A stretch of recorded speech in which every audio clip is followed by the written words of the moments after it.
الحمد لله نحمده ونستعينه ونستغفره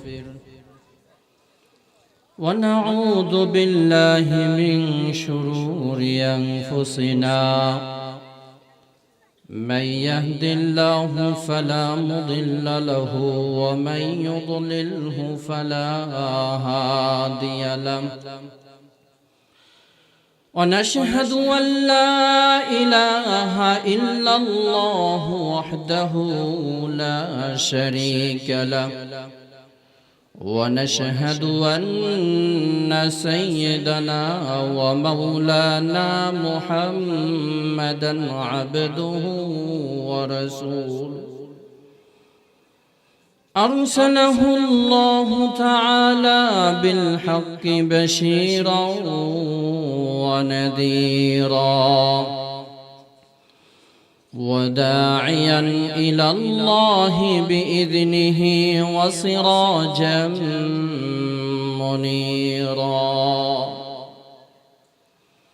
أما بعد فقد قال الله تعالى في كلامه المجيد وفرقانه الحميد أعوذ بالله من الشيطان الرجيم بسم الله الرحمن الرحيم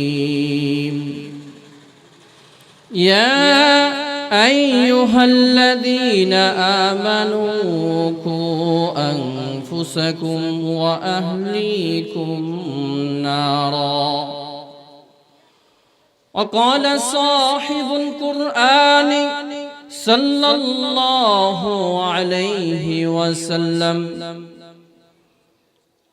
الدنيا كلها متاع وخير متاع الدنيا المرأة الصالحة أو كما قال النبي صلى الله عليه وسلم شكل درود إبراهيم পড়ি اللهم صل على محمد وعلى آل محمد كما صليت على إبراهيم وعلى آل إبراهيم إنك حميد مجيد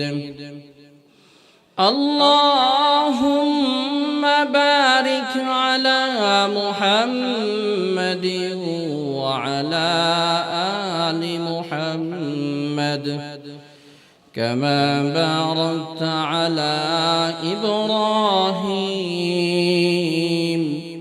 وعلى آل إبراهيم إنك حميد مجيد محمد هرگز نگفتا تا نگفتا جبرائیل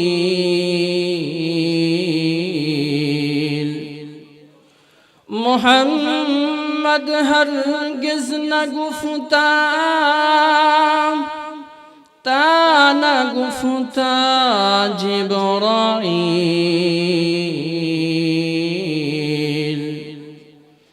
جبرائیل هرگز نگفتا تا نگفتا رب الجلیل عیش و عشرات کے لیے انسان ہی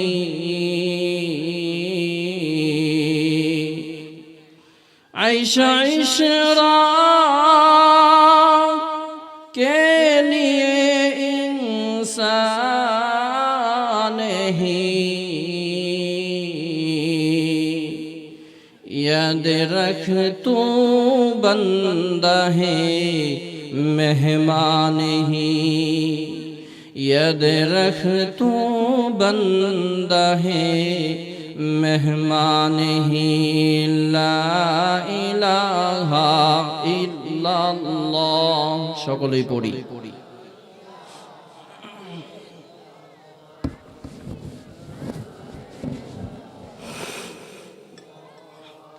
লা ইলাহা লা ইলাহা লা ইলাহা ইল্লাল্লাহ লা ইলাহা ওরে যেদিন মাওলা আমাদের তুমি যেদিন মাওলা আমাদের তুমি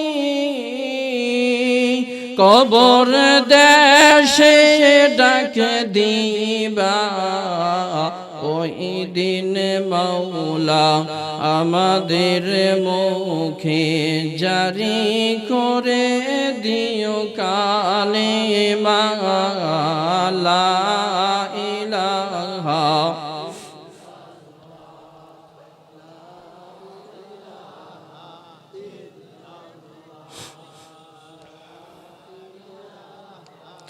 লা ইলাহা ইল্লাল্লাহ লা ইলাহা জনম জনম যদি গাহি তোমারি মহিমা গাওয়া শেষ হবে নাহি জনম জনম যদি গাহি তোমারি মহিমা গাওয়া শেষ হবে নাহি ক্ষমা করো প্রিয়তম ক্ষমা করো প্রিয়তম ও গো দয়াময়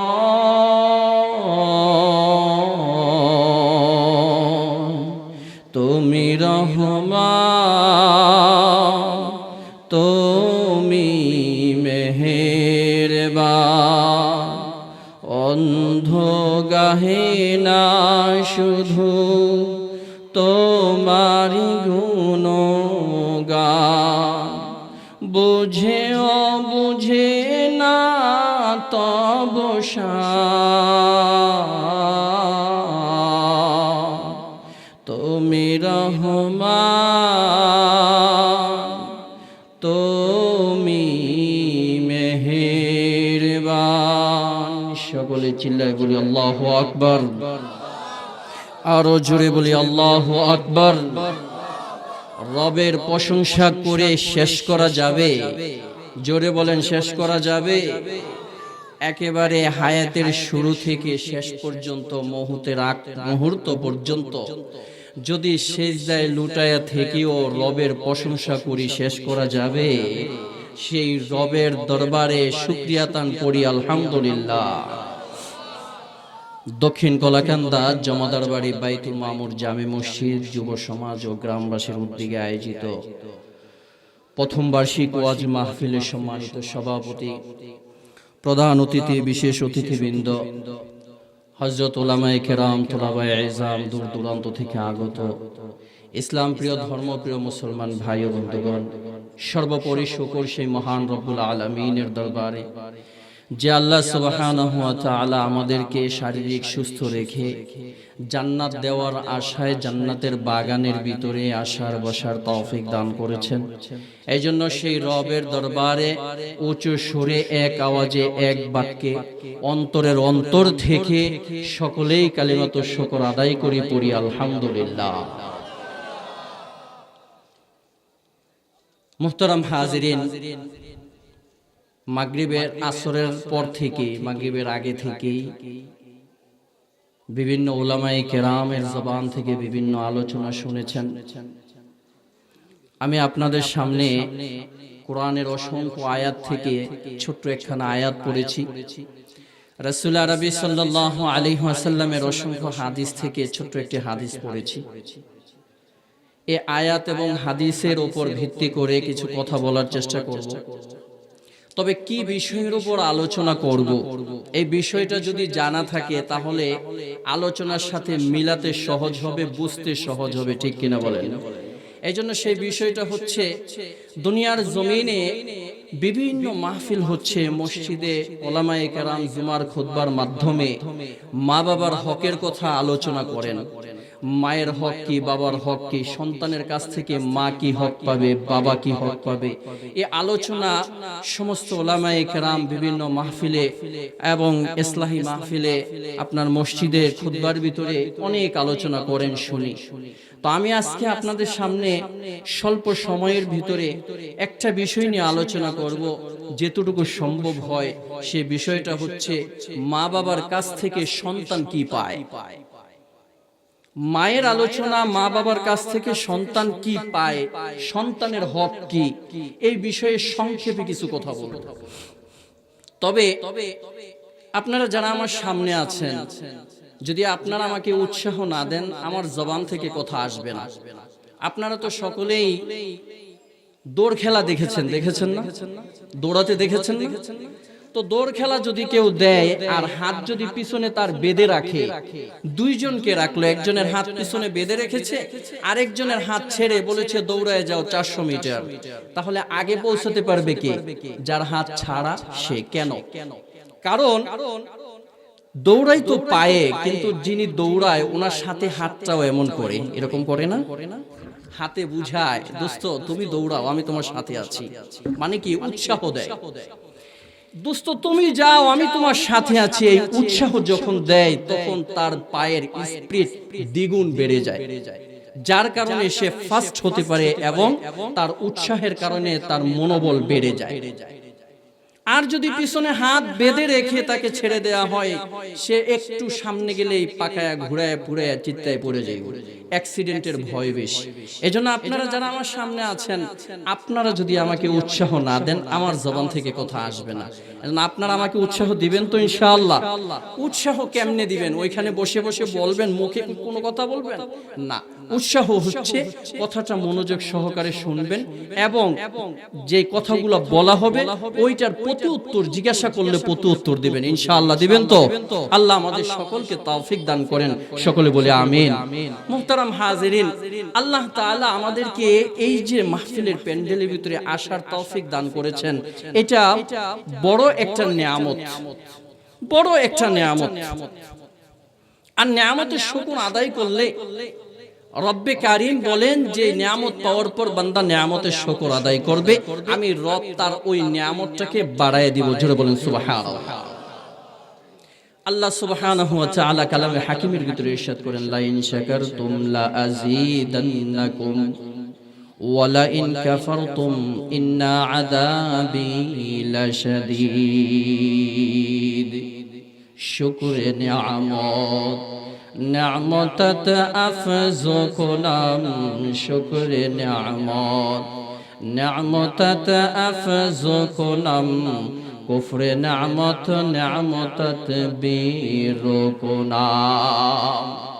আল্লাহ সুবহানাহু ওয়া তাআলা বলেন, বান্দা আমি তোমাকে যে নিয়ামত দান করলাম, নিয়ামত পাওয়ার পর নিয়ামতের যদি শুকর আদায় করো, আমি রব তোমার নিয়ামতকে বাড়ায় দিব। জোরে বলেন সুবহানাল্লাহ। আর যদি নিয়ামত পাওয়ার পর নিয়ামতের নাশুকরিয়া করো, আমি তোমার কাছ থেকে ওই নিয়ামতকে ছিনায় নিব। শুধু তাই নয়, কঠিন আযাব আমি তোমার উপর পতিত করে দিব। জোরে বলেন নাউযুবিল্লাহ। এই আয়াতের অর্থটাকে মনে রাখবেন। আল্লাহ নবী মুসা আলাইহিস সালামের জামানার একটা ইতিহাস সংক্ষেপে বলি। আল্লাহ তাআলা মুসা আলাইহিস সালামকে তুর পর্বতে দাওয়াত করলেন, আসেন আপনার সাথে কথা বলবো। আল্লাহ নবী মুসা আলাইহিস সালাম তুর পর্বতে আল্লাহর দাওয়াতে কথা বলার জন্য যাইতেছেন। রাস্তার মধ্যে একজন যুবকের সাথে দেখা। যুবক ডেকে বলে, ইয়া আল্লাহর নবী মুসা, কোথায় যান আপনি? আল্লাহর নবী মুসা আলাইহিস সালাম বলেন, আল্লাহ তাআলা তুর পর্বতে দাওয়াত করেছে তার সাথে কথা বলার জন্য। ওই তুর পর্বতের মধ্যে যাচ্ছে, যুবক দাঁড়ায় বলে, ওগো আল্লাহর নবী মুসা, আপনি যখন আল্লাহর সাথে কথা বলবেন, আপনার কথা বলা যখন শেষ হয়ে যাবে, আমার একটা প্রশ্ন রবের কাছে। আল্লাহ আমাকে এত সম্পদ দান করেছে, যেই সম্পদের কারণে আমি রবের ইবাদত ঠিকমতো করতে পারি না। আমার সম্পদ এত বেশি কেন, আমার সম্পদ কমে না কেন, আপনি আল্লাহর কাছে জিজ্ঞাসা করবেন। আল্লাহর নবী মুসা আলাইহিস সালাম যুবককে বলে, ও যুবক, তোমার প্রশ্ন আমি শুনলাম, রবের সাথে কথা বলার পর তোমার প্রশ্ন আল্লাহকে জানায় দিব। একটু পর আবার সামনে অগ্রসর হলেন আল্লাহর নবী মুসা। হঠাৎ করে একজন বৃদ্ধ মহিলা আল্লাহর নবী মুসা আলাইহিস সালামকে ডেকে বলে, ওগো আল্লাহর নবী মুসা, কোথায় যান? আল্লাহর নবী মুসা আলাইহিস সালাম বলেন, আল্লাহ দাওয়াত করেছে কথা বলার জন্য, আল্লাহর কাছে যাই, আল্লাহ কথা বলার জন্য দাওয়াত দিয়েছে। বৃদ্ধ মহিলা দাঁড়ায় কয়, আল্লাহর নবী মুসা, আমার একটা প্রশ্ন ছিল। কি বৃদ্ধ মা, তোমার কি প্রশ্ন বলো? বলে, আপনি যখন আল্লাহর সাথে কথা বলবেন, কথা বলে যখন শেষ করবেন, আমার প্রশ্নটা আল্লাহকে জিজ্ঞাসা করবেন, আমার সম্পদ নাই কেন? আমি যেই ঘরটার ভিতরে থাকি, জীর্ণ শীর্ণ ঘর, বৃষ্টি আসলে পানি পড়ে, শীতের মৌসুম যখন হয়, চতুর্দিক থেকে যখন বাতাস আসতে থাকে, আমি ঘরের ভিতরে ঘুমাইতে পারি না। শুধু তাই নয় গো নবী, আমার শরীরের দিকে আপনি তাকায়া দেখেন, আমার শরীরের ভিতরে যেই কাপড়টা আছে, জীর্ণ শীর্ণ ছিঁড়া তালে যুক্ত কাপড়, আমি ঠিক মতো এক বেলা খাইলে আরেক বেলা খাইতে পারি না। আপনি যদি আল্লাহর কাছে কথা বলার পরে জিজ্ঞাসা করেন, আমার সম্পদ বাড়ে না কেন, আল্লাহ কি উত্তর দেয় আমি জানতে চাই। এবার আল্লাহর নবী মুসা আলাইহিস সালাম পরিমার প্রশ্ন শোনার পর সামনে যায়। হঠাৎ করে দেখে, দেখতে মানুষের মতো, কিন্তু লোকটার হাত নাই, লোকটার পাও নাই, হাতও নাই, পাও নাই। ডেকে আল্লাহর নবীকে বলে, ওগো আল্লাহর নবী মুসা, আপনি কোথায় যান? বলে, আমি আল্লাহর সাথে কথা বলার জন্য যাই, আল্লাহর সাথে কথা বলার জন্য যাইতেছি। বলে, ওগো নবী মুসা, আমার একটা প্রশ্ন ছিল। কি প্রশ্ন বলো? বলে, আল্লাহর সাথে আপনি কথা বলার পর আল্লাহকে জিজ্ঞাসা করবেন, আমার হাত নাই, আমার পাও নাই, দুনিয়ার জমিনে আমি নিজের হাতে খাইতে পারি না, আমি নিজের পায়ে চলতে পারি না রে মুমিন, নিজের হাতে খাইতে পারি না। কেউ যদি আমাকে খাওয়ায়া দেয় তবেই আমি কিছু খাইতে পারি, কেউ যদি আমাকে পান করায়া দেয় তবেই পান করতে পারি, কেউ যদি আমাকে গোসল করায়া দেয় গোসল করতে পারি। আমি মলমূত্র ত্যাগ করার পর নিজেকে নিজে পরিষ্কার করতে পারি না, অন্য কেউ যদি আমাকে পরিষ্কার করায়া দেয় তবেই আমি নিজেকে পরিষ্কার করতে পারি। ওগো আল্লাহর নবী মুসা, আপনি আল্লাহর কাছে জিজ্ঞাসা করবেন, যদি আল্লাহ আমাকে কেন সৃষ্টি করেছে, কাজটা কি, এটা আপনি আল্লাহর কাছে জিজ্ঞাসা করবেন। আল্লাহর নবী মুসা বলে, ঠিক আছে। আল্লাহ তাআলার কাছে চলে গেলেন মুসা, গিয়ে তুর পর্বতে আল্লাহর সাথে কথা বললেন। আসার পূর্বে আল্লাহকে বলে, ওগো আল্লাহ, আপনার তিন বান্দা তিনটা প্রশ্ন করেছে, তাদের প্রশ্নের উত্তরগুলা কি হবে জানতে চাইছে। আল্লাহ তাআলা মুসা আলাইহিস সালামকে প্রশ্নের উত্তর বলে দিলেন। আসার পথে সর্বপ্রথম ওই লোকটার সাথে দেখা, যার হাত নাই, যার পাও নাই, যে নিজের হাতে খাইতে পারে না, যে মলমূত্র ত্যাগ করার পরে নিজে পরিষ্কার করতে পারে না, যদি কেউ সহযোগিতা করে পরিষ্কার করায় তবেই সে পরিষ্কার হতে পারে, না হয় সারাটা দিন ওই ময়লার ভিতরে থাকতে হয়। হে মুমিন, আল্লাহ আমাদেরকে হাত পাও দিছে না দেয় নাই? আরো জোরে বলেন, দিছে না দেয় নাই? এ হাত যে কত বড় নিয়ামত, পাও যে কত বড় নিয়ামত। যার হাত নাই তাকে যদি জিঘাও তবেই তার কাছে বসা যাবে। হাতের মূল্য আমার কাছে কেমন, পাও যার কাছে নাই তাকে জিগাও বন্ধু তোমার পাও নাই কেমনে চলো। তার কাছে মনে হবে দুনিয়াটা যদি পুরা আমাকে দিয়ে দেওয়া হয়, আর যদি একজনে অফার করে যদি তুমি দুনিয়া চাও পাও পাইবা না, আর যদি পাও চাও দুনিয়া পাইবা না, আমার মনে হয় ওই ব্যক্তি বলবে দুনিয়া দরকার নাই, দিনেরটা দিনে এনে খাবো, কষ্ট করে খাবো, তবুও পাওটাকে চাই। ঠিক কিনা? মুহতারাম হাজিরিন, ওই লোকটা মুসা আলাইহিস সালামকে ডেকে বলে, ওগো নবী মুসা, আপনি তো আল্লাহর সাথে কথা বলেছেন, কি উত্তর দিয়েছে আল্লাহ আমার প্রশ্নের? আল্লাহর কাছে আমি জিগাইলাম আল্লাহ কেন আমাকে সৃষ্টি করছে? মুসা আলাইহিস সালাম উত্তর দেয়, ও বন্ধু শোনো, আল্লাহর কাছে জিগাইছিলাম কেন তোমারে আল্লাহ বানাইলো? মুসা আলাইহিস সালাম বলেন আল্লাহ উত্তর দিছে। কি উত্তর দিছে?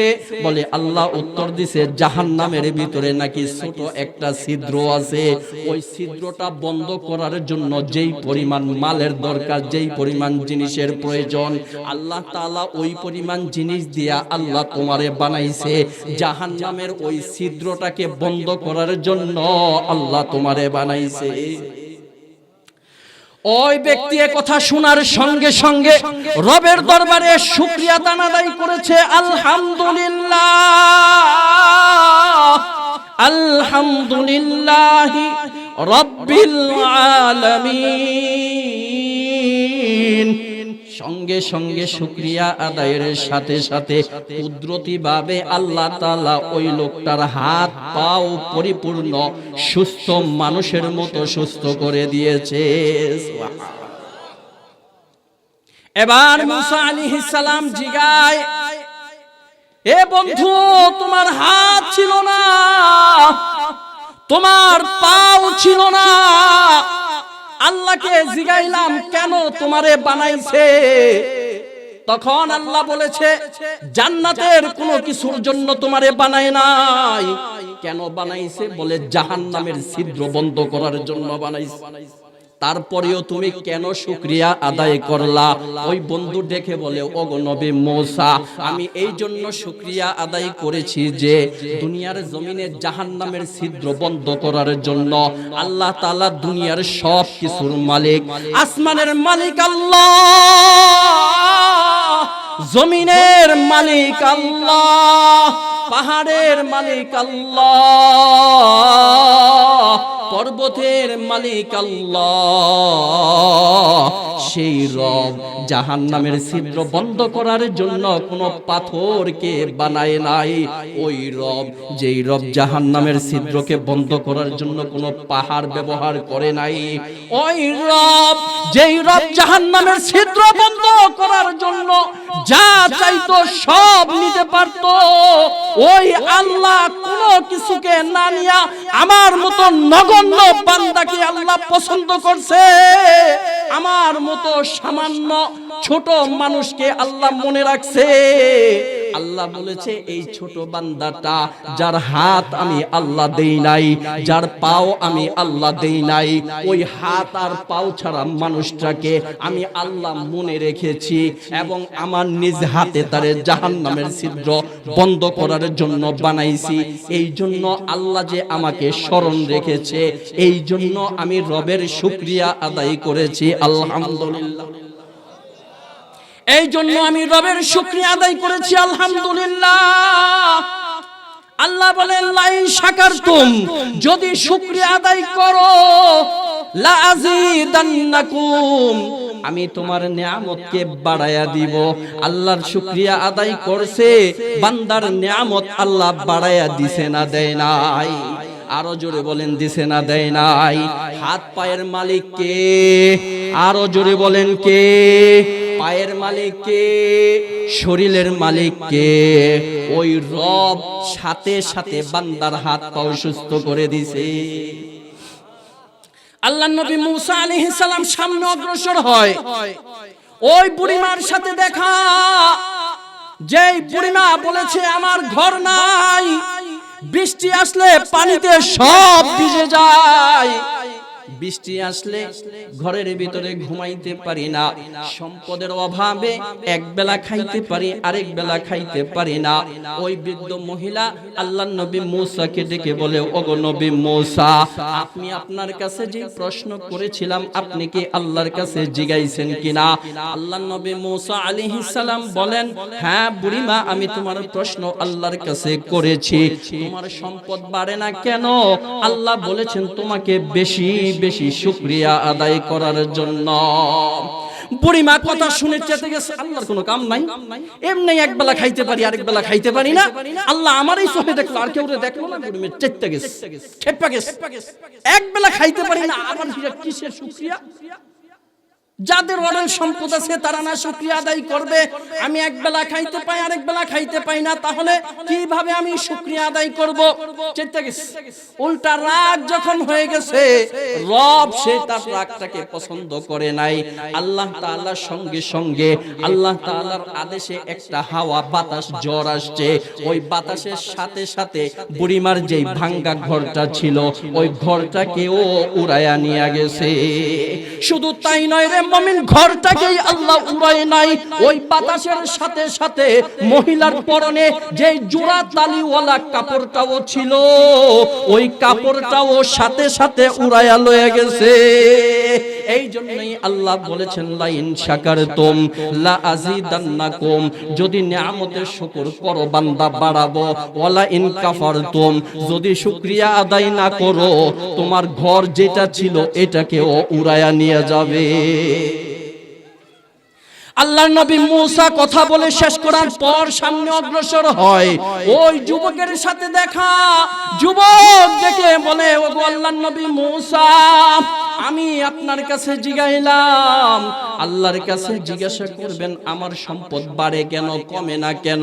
মূসা আলাইহিস সালাম বললেন, হ্যাঁ আমি জিগাই না, কমে না কেন, আমি আল্লাহর কাছে জিগাইছি। কি উত্তর দিছে? আল্লাহ বলেছে, আল্লাহ তোমাকে না শুকরিয়া করতে, শুকরিয়া আদায় না করলে আল্লাহ তোমার সম্পদকে কমায়া দিবে।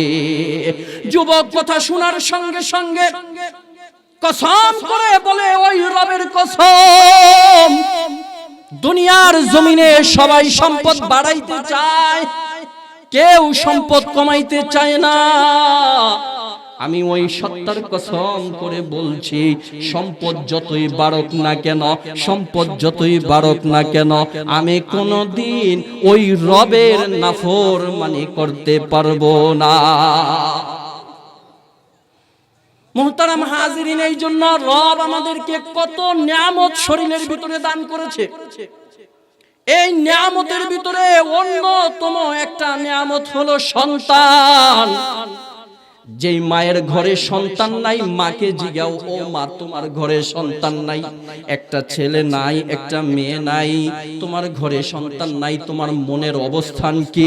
যে বাবার ঘরে সন্তান নাই, বাবাকে জিজ্ঞাসা করলে বোঝা যাবে বাবা যে কত সম্পদ, কত টাকা পয়সা নিজে খাইতে পারে না, রোজগার করে দৈনিক কামাই করে যেই টাকা জমায় ওইটা দিয়ে আবার ডাক্তার দেখায়। কেন দেখায়? শুধু একটা সন্তানের মুখ দেখার আশায়। যেই ঘরে সন্তান নাই তাকে যদি জিগাও, বোন তোমার সন্তান নাই, তোমার কেমন লাগে, তার বুকটা ছিঁড়ে যদি দেখাইতে পারতো অন্তরের ব্যথা, তবেই আপনি বুঝতে পারবেন, এছাড়া বোঝানো সম্ভব না। আল্লাহ রাব্বুল আলামিন যত সম্পদ দান করেছেন এর ভিতরে অন্যতম একটা সম্পদ হচ্ছে সন্তান। এই সন্তান আপনার কাছে কি পায়? আপনি সন্তানের কাছে হক পাবেন 14টা। কয়টা? জোরে বলেন কয়টা? আমি বলেছিলাম আমার সাথে কথা বলার জন্য, হক কয়টা? আপনি সন্তানের কাছে হক পাবেন 14টা। সন্তান আপনার কাছে হক পায় প্রায় 64টা। কয়টা? জোরে বলেন কয়টা? এবার সন্তানের হক আগে না আপনার হক আগে? সন্তান যখন বড় হবে, বুঝের হবে, বালেক হবে, কামাই রুজি করনেওয়ালা হবে, ওই সময় থেকে আপনি সন্তানের কাছে 14টা পাইবেন। কয়টা? সন্তান যখন বুঝের হবে তখন আপনি তার কাছে 14টা পাবেন। সন্তান আপনার কাছে 64টা, প্রায় 64টা পাবে। এর ভিতরে সন্তান জন্মের আগে 2টা পায়। কয়টা? জোরে বলেন কয়টা? জন্মের আগে কিসের আগে? সন্তান এখন দুনিয়াতে আসে নাই। আপনি 14টা পাবেন সন্তান দুনিয়াতে আসার পরে। আস্তে আস্তে বড় হতে হতে যখন কামাই করনেওয়ালা হবে, বুঝমান হবে, ওই সময় থেকে আপনি 14টা, তাও দুনিয়ার জমিনে আপনি বাচ্চা থাকতে 7টা। কয়টা? জোরে বলেন কয়টা? আরো জোরে কয়টা? আপনি দুনিয়ার জমিনে বেঁচে থাকা অবস্থায় 7টা, আর মারা গেলে 7টা। আর সন্তান দুনিয়ার জমিনেই আপনার কাছে পাবে 64টা। এর ভিতরে 2টা হচ্ছে সন্তান জন্মের আগে, দুনিয়ার জমিনে আসার আগে আপনার কাছে 2টা হক পায়। 1 নাম্বার হক হচ্ছে এই সন্তানের জন্য একটা ভালো মা, নেককার মায়ের ব্যবস্থা করা। এবার যখন যুবক বন্ধু আপনারা যারা আছেন বিয়ে করবেন, বিয়ের আগে আপনাকে অবশ্যই নেককার বিবি চুজ করতে হবে। আপনি বাছাইয়ের ক্ষেত্রে যদি ভুল করেন বড় বিপদে পড়ে যাবেন। এই জন্য বাছাই করতে হবে নেককার দেখে। আল্লাহর হাবিব সাল্লাল্লাহু আলাইহি ওয়াসাল্লাম বলে দিয়েছেন, মেয়ে দেখবা বন্ধু, মেয়ে দেখতে যাইবা, মাইয়া দেখতে গেলে কি দেখবা, কয়টা গুণ দেখবা?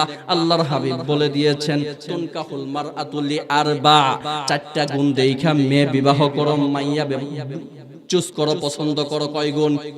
জোরে বলেন কয় গুণ? কথা না বললে মজা লাগবে না, মুখস্থ করতে হবে। শুধু সুর শুনলে হবে না, আমার সুর নাই, কিন্তু কথাগুলা মুখস্থ করতে হবে, যাই না যাইতে হবে, বুঝা যাইতে হবে। কয়টা? কয় গুণ দেখে? আল্লাহর হাবিব বলেন, তুনকাহুল মারআতু লিআরবা, 4 গুণ দেখে তুমি বিবাহ করো। লিমালিহা, 1 নাম্বার হচ্ছে মেয়ের সম্পদ আছে কিনা, লিমালিহা ওয়ালি জামালিহা, মেয়ের সৌন্দর্য আছে কিনা, ওয়ালি হাসাবিহা, মেয়ের বংশ মর্যাদা আছে কিনা, ওয়ালি দীনিহা, তার ধর্মপরায়ণতা আছে কিনা।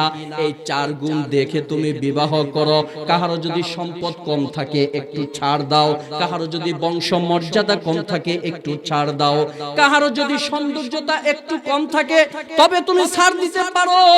যদি তার মাঝে দিনদারিত্ব বেশি থাকে, ফাজফার বিজাতিদ দ্বীন, যদি দিনদারিত্ব থাকে তবে তুমি দিনকে প্রাধান্য দাও। কোন মাইয়া দেখতে যাওয়ার পর যদি তার ভিতরে দিনদারিত্ব থাকে, বাকি 3টা কম থাকে, কম থাকার কারণে দিনদারিত্ব থাকা সত্ত্বেও যদি তুমি তাকে বাদ দিয়া চইলা আসো, আল্লাহর হাবিব বলেন, তারিবাত ইয়াদাকা, তোমার 2 হাত ধুলায় দূষিত হোক, মানে তুমি ধ্বংস হয়ে যাও। নাউজুবিল্লাহ। এই জন্য মায়া পছন্দ করতে হবে কয় গুণ দেখে? জোরে বলেন কয় গুণ? 4 গুণ দেখে মেয়ে পছন্দ করতে হবে। 1 নাম্বার গুণ, মেয়ের মাল আছে কিনা, সম্পদ আছে কিনা, সৌন্দর্য আছে কিনা, বংশ মর্যাদা আছে কিনা, এবং তার দিনদারিত্ব আছে কিনা। কারণ দুনিয়ার জমিনে কোন ব্যক্তি যদি স্ত্রী দিয়া ঠগে, তার মানে পুরা দুনিয়া দিয়েই সে ঠগে যায়। আল্লাহর হাবিব সেটাও হাদিসের ভিতরে বলেছেন, আর দুনিয়া কুল্লুহা মাতা, পুরা দুনিয়া যা দেখো সব হচ্ছে তোমার ভোগের বস্তু। আর দুনিয়া কুল্লুহা মাতা, ওয়া খায়রু মাতা'আদ দুনিয়া আল মারআতুস সালিহা, এবং উত্তম ভোগের জিনিস হচ্ছে নেককার বিবি। সুবহানাল্লাহ। এই জন্য কোন ব্যক্তি যদি নেককার বিবি না পায়, তবে পুরা দুনিয়াটাতে বেঁচে থেকেও সে জাহান্নামের আগুনের জ্বলার মতো হয়ে যায়। এতটা কষ্ট আর কেউ পায় না। সম্পদ চলে গেলে শান্তি পাওয়া যায়, কিন্তু বিবি যদি, বিবির মাধ্যমে যদি অশান্তি পায়, ওর মতন অশান্তিতে আর কেউ থাকতে পারে না। এখন আসেন একটা ছোট্ট উদাহরণ দিলে বুঝবেন। আমার এই গ্রামের একজন মানুষ রাজশাহী আমের জন্য বিখ্যাত। আম ক্রয় করার জন্য বন্ধুর বাসায় গেছে রাজশাহী। যাওয়ার পরে বন্ধু বলে, বন্ধু তুমি তো আম খাইবা, ঠিক আছে, তবে আম কিনবা, আমের চারা কিনবা, সমস্যা নাই। আসছো যেহেতু বন্ধুর বাসায়, আগে কয়েকটা আম খেয়ে দেখো, টেস্ট করে দেখো। বন্ধু বিভিন্ন আইটেমের আম আনছে। কয়টা পর্যন্ত?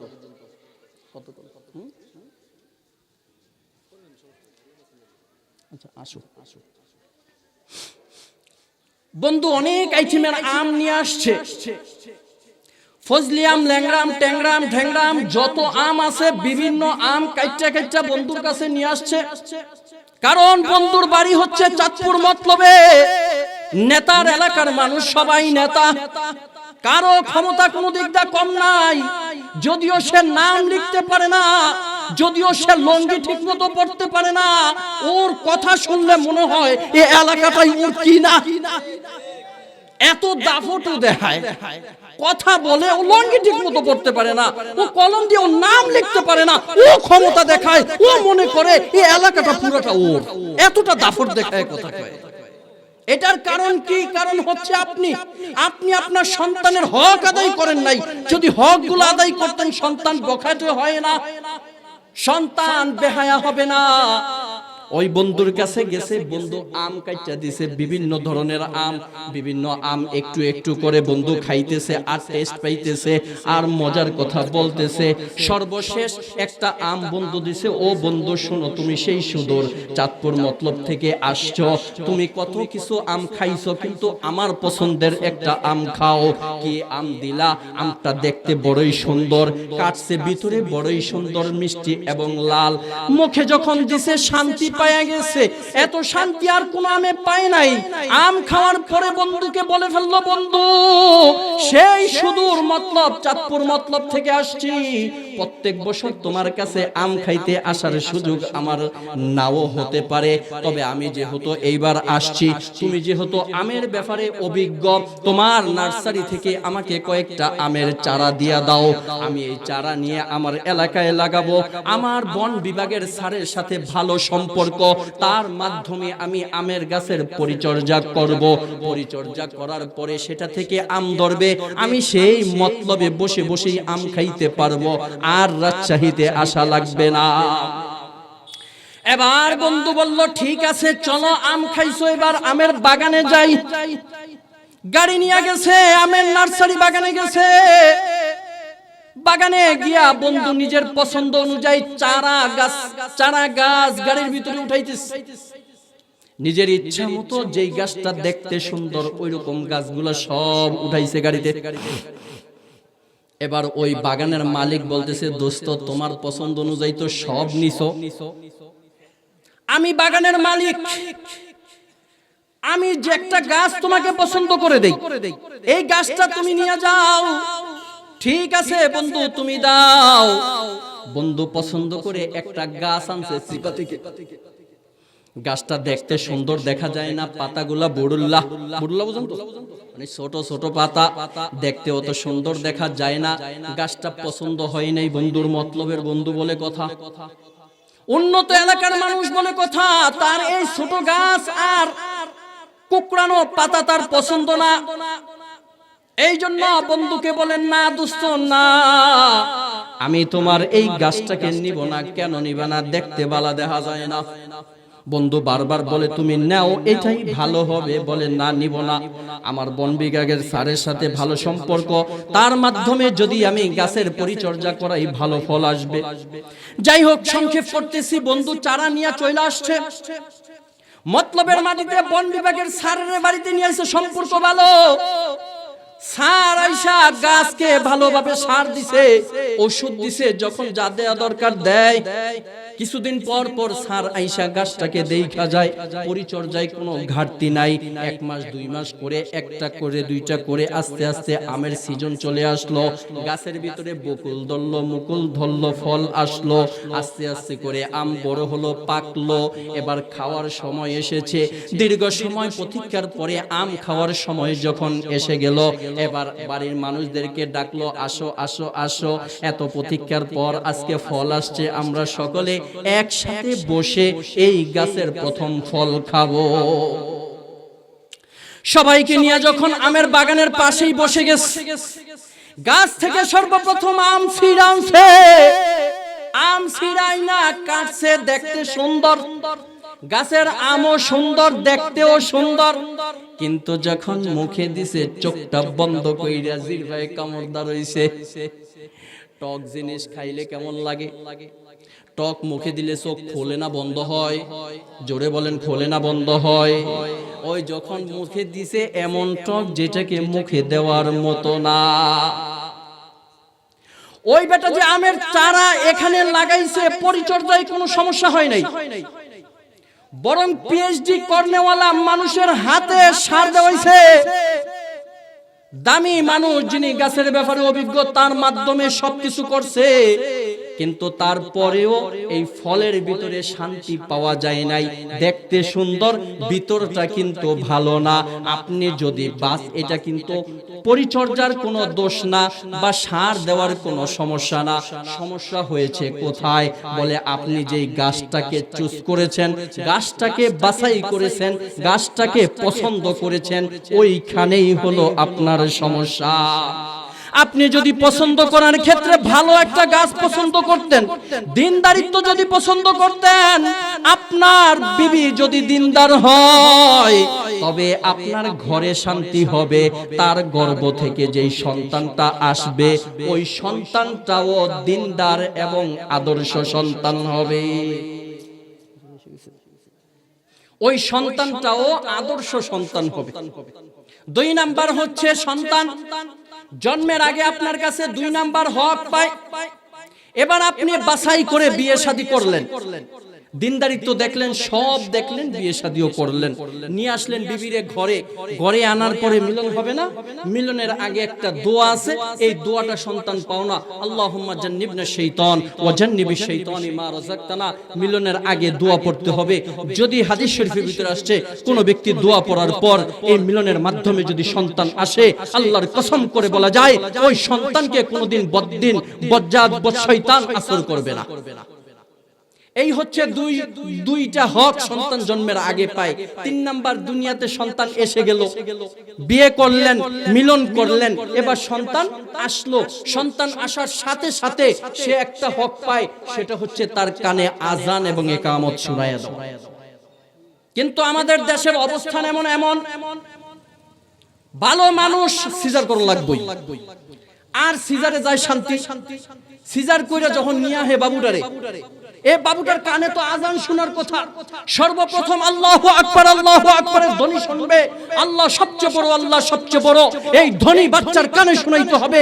আপনি বাবা, আপনি মা, আপনি আত্মীয় স্বজন, আপনার এটা হক, তার হক আপনাকে এটা পৌঁছায় দিতে হবে। তার কানে সর্বপ্রথম আল্লাহু আকবারের ধ্বনি শোনাইতে হবে। কিন্তু এখন আমাদের অবস্থা, হসপিটালের ভিতরে সিজারে বাচ্চা হয়, সর্বপ্রথম যেখানে নিয়ে আসে ওয়েটিং রুম, টিভির ভিতরে চলতে থাকে রূপবানে চলে না, এমন গান চলতে থাকে। ও শুনবো কেমনে যে আল্লাহ সবচেয়ে বড়? ওর হক, আপনার দায়িত্ব ছিল তার কানে সর্বপ্রথম শোনানো আল্লাহ বড়। আপনি শুনাই দিলেন রূপবানে নাচে মাজা ডুলাইয়া, রূপবানে নাচে এইটা ডুলাইয়া, হেইটা ডুলাইয়া, এইটা আপনি শুনাই দিলেন। ওই বেটা যদি বড় হয়, যার কানে সর্বপ্রথম আল্লাহু আকবারের ধ্বনি আসে, সে কোনোদিন নাস্তিক হয় না, নাস্তিক হয় না। যার কানের ভিতরে সর্বপ্রথম আল্লাহু আকবারের ধ্বনি আসবে, সে কোনোদিন নাস্তিক হবে না, সে কোনোদিন মা বাবার অবাধ্য সন্তান হবে না, সে কোনোদিন মা বাবাকে বাদ দিবে না, এমন হবে না, সে কোনোদিন মা বাবার গায়ে হাত দিবে না। কারণ কি? কারণ হচ্ছে জন্মের পর সর্বপ্রথম তার কানে যে ধ্বনি গেছে, সেটা হচ্ছে আল্লাহ সবচেয়ে বড়। আর সেই আল্লাহ যখন নির্দেশ করেছে, ও বান্দা, তোমার মা তোমার কাছে হক পায়, তোমার মায়ের সাথে, তোমার বাবার সাথে নমনীয় ভাষায় কথা বলবা, তোমার মাল, তোমার সম্পদ, তুমি নিজে পুরাটাই তোমার মা বাবা। যখন তার কানে সর্বপ্রথম আল্লাহু আকবারের ধ্বনি যাবে, ওই সময় সে কোনোদিন আর আপনাকে বৃদ্ধাশ্রমে পাঠানোর চিন্তাও করবে না।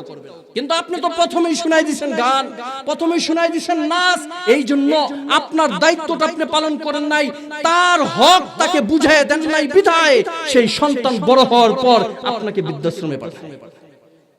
কথা কয় না, কথা কয় না। আপনাকে বৃদ্ধাশ্রমে এই জন্য পাঠায়, কারণ আপনি তার পাওনাকে পূরণ নাই, আপনি তার পাওনাকে দেন নাই, আপনি তার পাওনাকে দেন নাই, আপনি তার পাওনাকে দেন নাই, এই জন্য সে আপনার সাথে এই আচরণ করে। কয় নাম্বার হক গেল? 3 নাম্বার। সংক্ষেপ করি, 3 নাম্বার। দুনিয়াতে সন্তান এসে গেল, হুজুর আইসা যাবে, দুনিয়াতে সন্তান এসে গেছে, আল্লাহু আকবারের ধ্বনি শুনাই দিয়েছেন, এবার আসবেন। তার জন্য সর্বপ্রথম যখন দেখবেন তার জন্য বরকতের দোয়া করা। আপনি আত্মীয় স্বজন হন, আপনি বাবা হন, আপনি যেই হন, নবজাতক সন্তান যখন নবজাতক সন্তানকে যখন আপনি সর্বপ্রথম দেখবেন, সে আপনার কাছে পাওনা, তাকে আপনি দোয়া করবেন, তার জন্য আপনি দোয়া করবেন। কি দোয়া করবেন? সবচেয়ে সহজ ভাবে বলি, আপনি যখন সর্বপ্রথম সন্তানকে দেখবেন, সাথে সাথে আপনি তাকে সালাম দিতে পারেন, বরকতের দোয়া করতে পারেন। তবে সহজ হচ্ছে আসসালামু আলাইকুম যখন বলে দিবেন, এর চাইতে সহজ তো আর কিছু নাই। আল্লাহ আমার এই সন্তানের উপর শান্তি বর্ষিত করো, আর কিছু আছে? 4 নাম্বার 5 নাম্বার হচ্ছে সুন্দর একটা নাম রাখা। সন্তানের হক সুন্দর একটা নাম রাখা।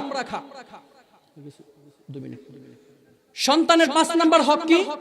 জোরে বলেন, কয় নাম্বার? 5 নাম্বার হক কি? সুন্দর একটা নাম রাখা। কিন্তু বর্তমান সমাজের মানুষের অবস্থান কি জানেন? যার একটু টাকা পয়সা ভালো, যার একটু সম্পদ আছে, ওই বেটার নাম দেখেই বোঝা যায়, তার ঘরের মেয়েগুলোর নাম দেখলে বোঝা যায়। মেয়েগুলোর নাম কি জানেন? রিঙ্কি। কি নাম? কি?